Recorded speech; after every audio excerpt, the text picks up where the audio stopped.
Hello, welcome to another week here. It's week 5, International Conflict Management, INB 420. We're going to start talking about armed conflict first, the causes and objectives. There are two approaches in the level of analysis. There are the individual and the state level approaches.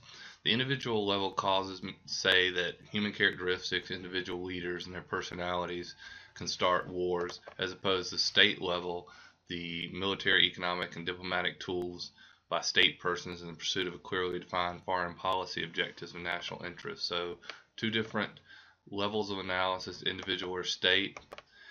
Again, the third would be systems level causes of war. So, individual, state, and now systems level. What's systems level? Well, there's offensive realism and defensive realism regarding system level causes of war in this analysis.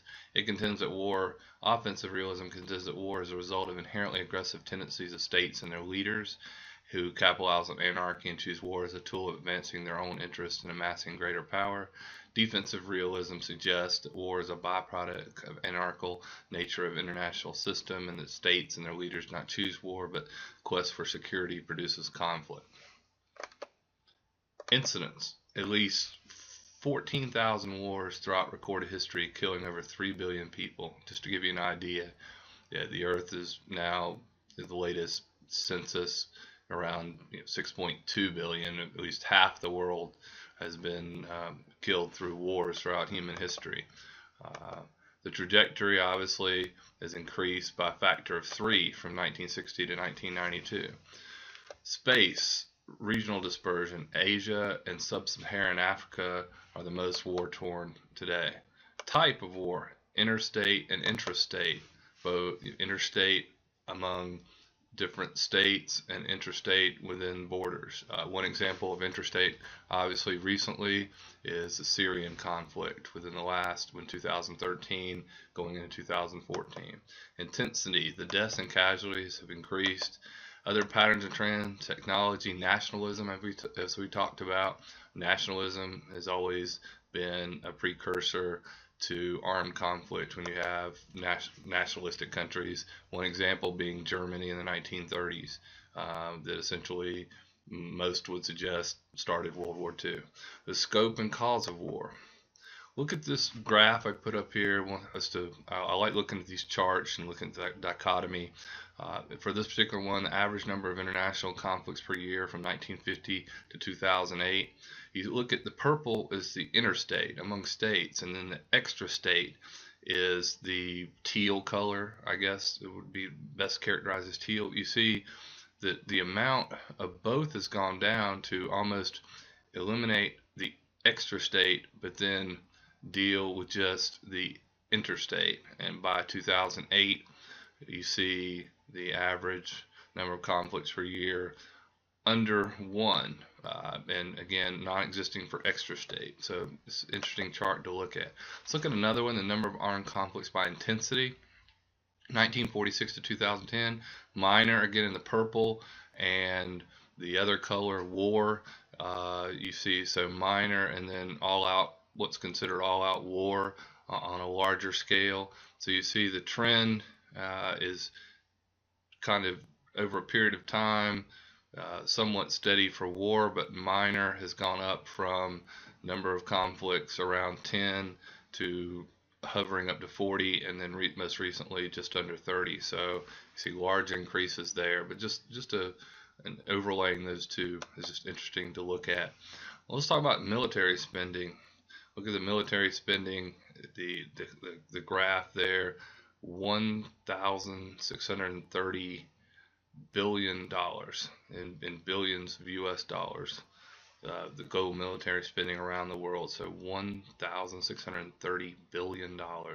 So that would be $1.63 trillion that's spent on military spending as of 2010. Frequency of terrorist incidents, obviously these have increased.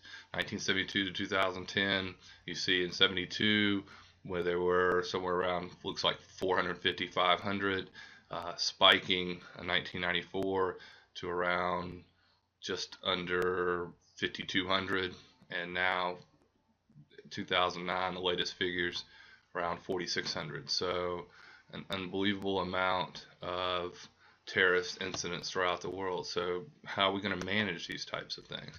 Well, in the context of old wars, the origin and logic was the 1990s, the definition of new wars in response to global changes in global politics. So obviously, this coincided with the fall of the Soviet Union and how we're dealing with these new wars.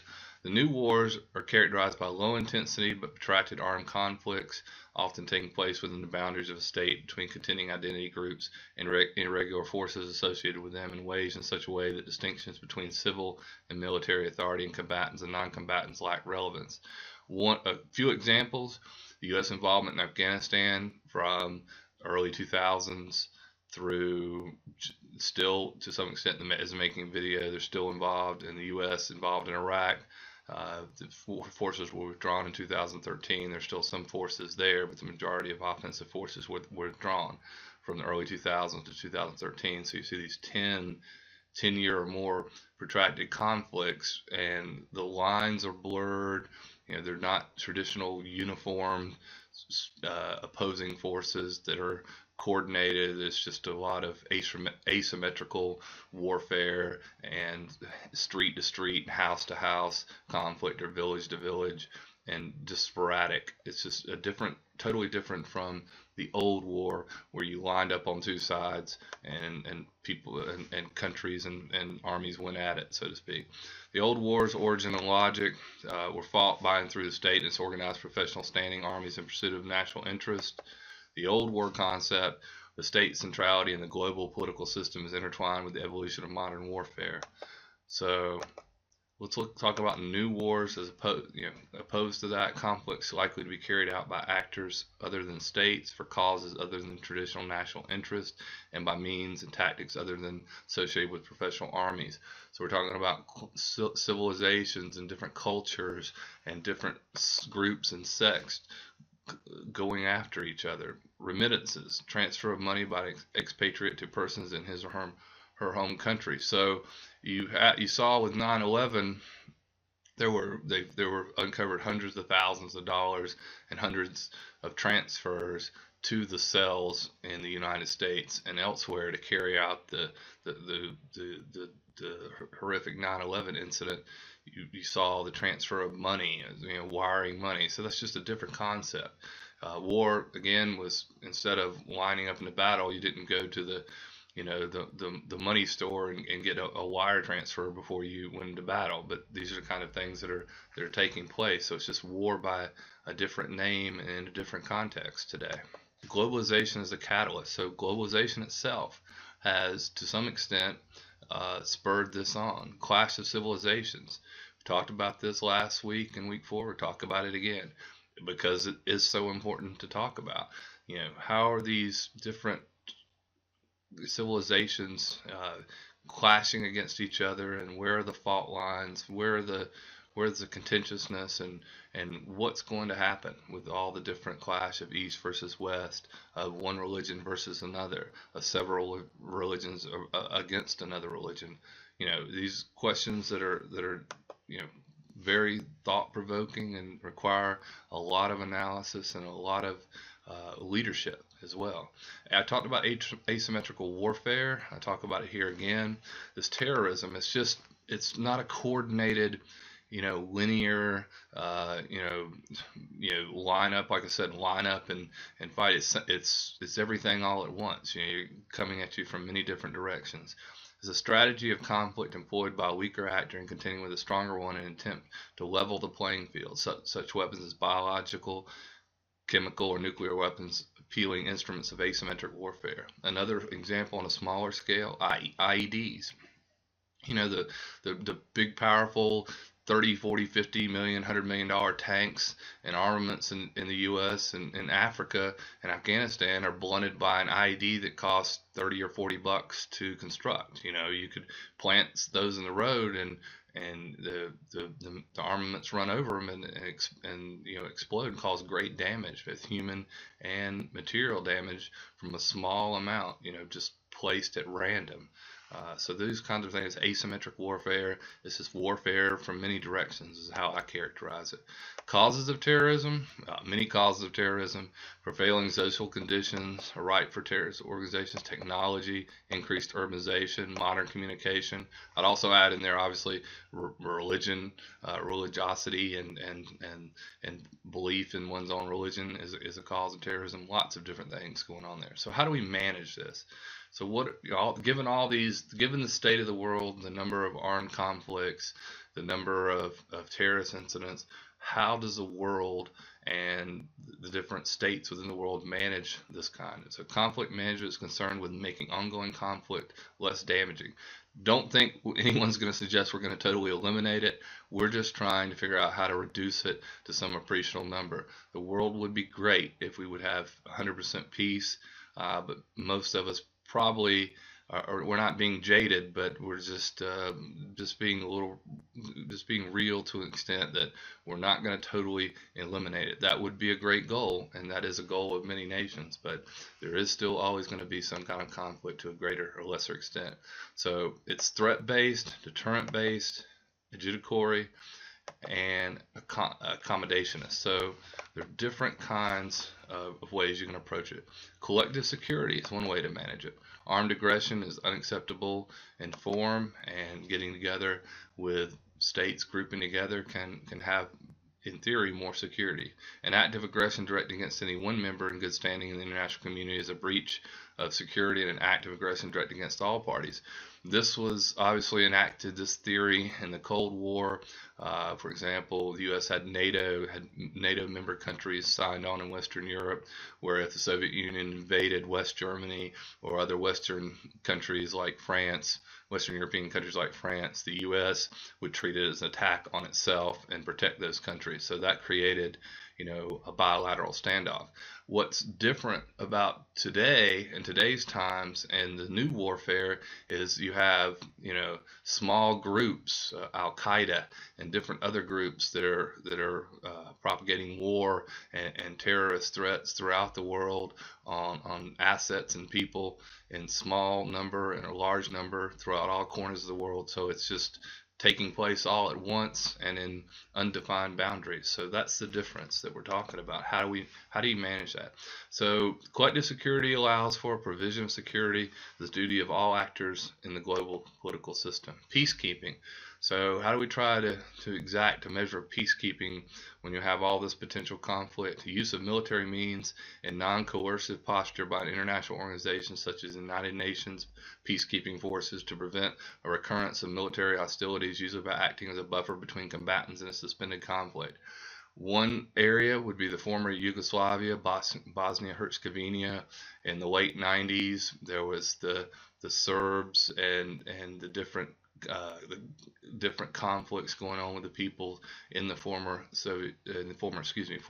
Yugoslav Republic that disintegrated, and so you had the different sides, and the UN tried to go over, mediate, mitigate, provide some measure of forces to alleviate that problem.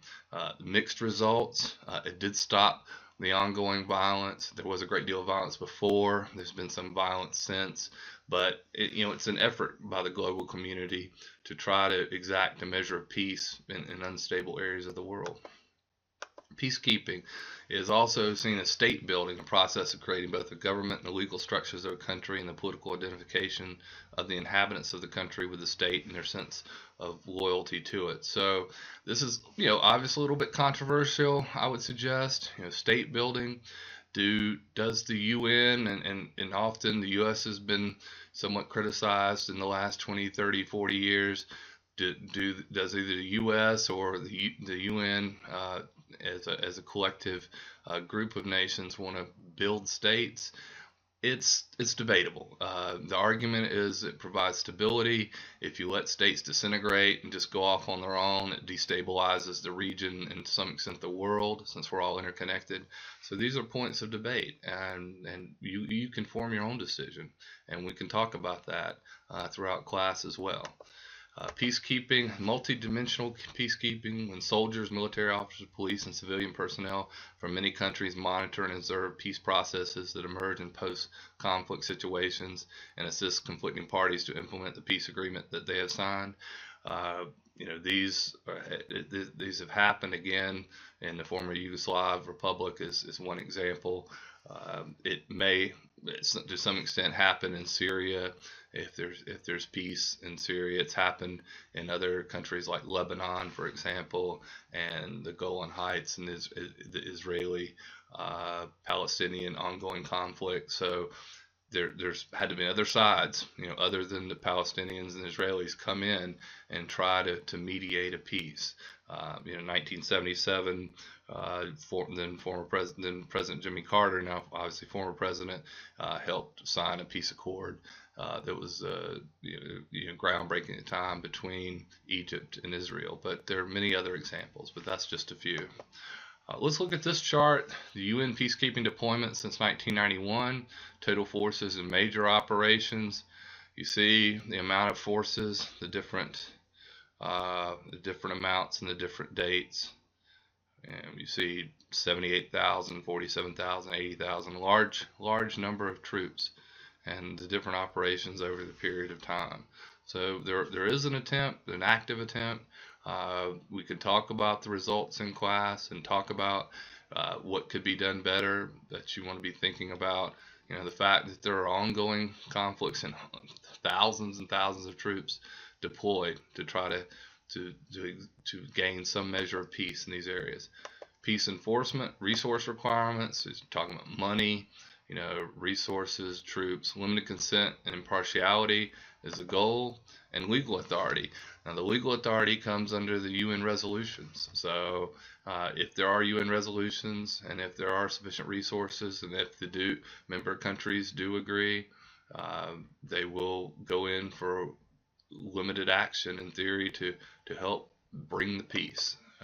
Mediation. That's a method of conflict management and resolution in which a third party seeks to generate a settlement that is acceptable to the original parties in an armed conflict or dispute. There's mediation throughout the history of Western law. There's a big urge in local civil American law to mediate disputes instead of taking someone to court and running and creating protracted legal processes. That's no less true in international conflict management and international law. Trying to get a third party that both sides can agree on is respected and that they will listen to come in and mediate these conflicts. The UN has done that. The United States has done that and tried to again go in and mediate conflict between the Palestinians and Israelis. There are many other examples. So this is just attempts to try to not fire weapons first, but talk if possible, or if weapons have been fired, to try to have both sides put their weapons down and stop. That's a big challenge and that's a big ask, but a mediation is something that can be used and has been used. It must involve third parties, so it can't be someone who's seen as an interested third party for one side or the other. It has to truly be an independent third party. It's supposed to be nonviolent. It is nonviolent. Mediation is not is to sit down and talk at a table and with both sides present and talk about the dispute. This is obviously easier said than done if there's already ongoing conflict, but it's presumptively trying to stop the violence, and it's a nonviolent act. It's not coming in with weapons and troops and coming in and inserting yourself in the military process. It's coming in and talking and trying to resolve it if possible. And this is a worthy and admirable goal. So again, those were the concepts. So we're here at the end of week 5. A lot of stuff to think about going forward. We only have 4 more weeks left. 3 more weeks left, week 6, 7, and 8. So look forward to seeing you next week. Thank you.